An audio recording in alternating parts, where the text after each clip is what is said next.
My goodness, man. The emotions of sports. After Game 5, I was thinking the world was over.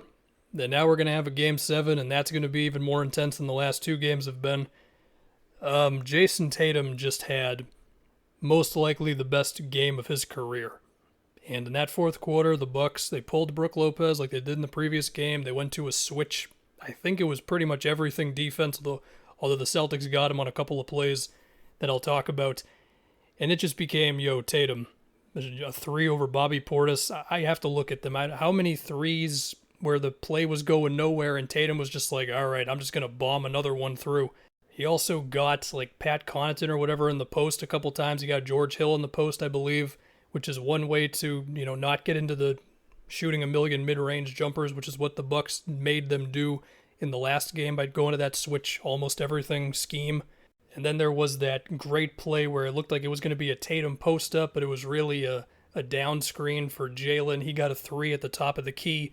Derek White had a couple of plays where he just basically took it himself in the middle of that tough Bucks defense, and he had like one wild hook shot thing over Bobby Portis, I believe it was.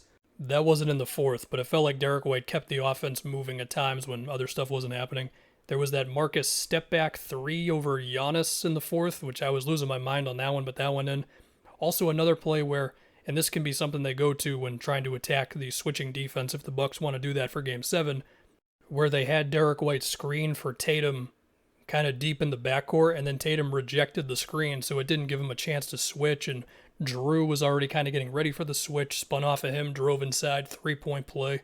But yeah, Tatum, that's all I got. Jayson Tatum, you know what I mean. On the other end for the Bucks, well, Giannis was incredible, but the Bucks offense was the Bucks offense. You're going to get your early Drew Holiday shots.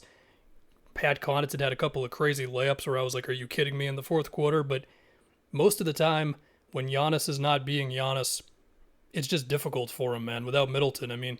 Sometimes they don't help themselves. Like, there will be times where Giannis is attempting to drive in, Brook Lopez is in the dunker spot, or a guard might be in the dunker spot or whatever, and sometimes it'll result in a make for the other guy, but sometimes it's also like, well, now there's an extra body that Giannis has got to deal with in here, and even with that, he scored. At one point in the game, he had nearly half of their points, and they had like 90 points. This was like the Tatum-Giannis duel in a lot of ways. Has this series lived up to the hype? I think it's managed to surpass the hype. And now we go to a Game 7, and anything could happen, dude. Drew Holiday could go 5 for 5 from 3. Marcus Smart could do the same thing. You could have anything you can think of when it's one game. But we have seen a bunch of themes throughout this series, right? Between playing high on Tatum, dropping on Tatum, pulling Brook Lopez, Ime Udoka choosing to go with Derek White in crunch time sometimes over Grant Williams, which gives him a little more ball handling, but Grant's, of course, got the sturdiness to hold up on Giannis. We'll see the rotations for this Game 7, man. This is when you really find out who the coaches trust and who they're kind of like, well, all right, man, you're going to be playing a couple of minutes tonight. For the Bucks, you're looking at, of course, Brook Lopez's minutes as opposed to Giannis at center with Bobby Portis. You're looking at Pat Connaughton, who's probably going to play like 42 or 43 minutes or something crazy in this one. The Bucks are most likely going to attack the offensive glass like crazy. I'm going to make a bet now that Marcus Smart does something that ends up being a big deal in the next game, whether that's him shooting some shots where it's like, oh my God, what are you doing? Or getting an insane offensive rebound, or probably doing a combination of both those things. It's going to be huge, man. And of course, the biggest thing, or the two biggest things amongst that, is we're probably going to get another Giannis-Jayson Tatum duel. And with Giannis, he's the best player in the league, man. Is there any conversation? Look, he didn't win MVP, but we did this with LeBron for a long time. Like, not the MVP, but the guy you would take over anybody else. One last little basketball thing.